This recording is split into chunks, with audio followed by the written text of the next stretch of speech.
বিস্তৃত মাঠ তলিয়ে আছে পানিতে, অথচ 2 সপ্তাহ আগেও এসব জমিতে ধানের চারা রোপণ করেছিলেন কৃষক। টানা 1 সপ্তাহের বৃষ্টিতে নওগাঁর বিভিন্ন ফসলের ক্ষেতে এখন জলাবদ্ধতা।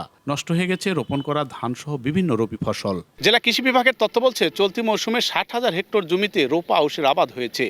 চলতি সপ্তাহের অবিরাম বর্ষণে 4,700 হেক্টর জমি রোপা আউশ সহ নষ্ট হয়েছে রবি ফসলও।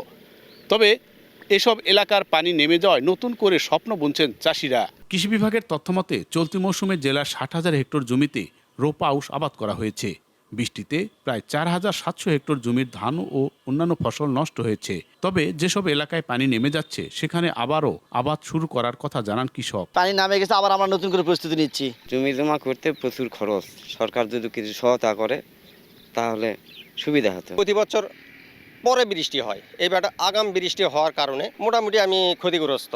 তবে ক্ষতিগ্রস্তদের তালিকা তৈরি করে দ্রুত প্রণোদনা দেওয়ার আশ্বাস কৃষি বিভাগের। বেশ কিছু আমার তালিকা করা হয়েছে এবং আমাদের যে সামনে যে প্রণোদনা আছে, যে কিছু বীজের সহায়তা আছে আমাদের, সেই বীজের সহায়তার মধ্যে আমরা অনেকে ইতিমধ্যে আমরা ইনক্লুড করে ফেলেছি। নওগাঁয় 1,96,000 হেক্টর জমিতে রোপা আমন ও 31,000 হেক্টর জমিতে অন্যান্য ফসল চাষাবাদের নতুন লক্ষ্যমাত্রা নির্ধারণ করেছে কৃষি বিভাগ।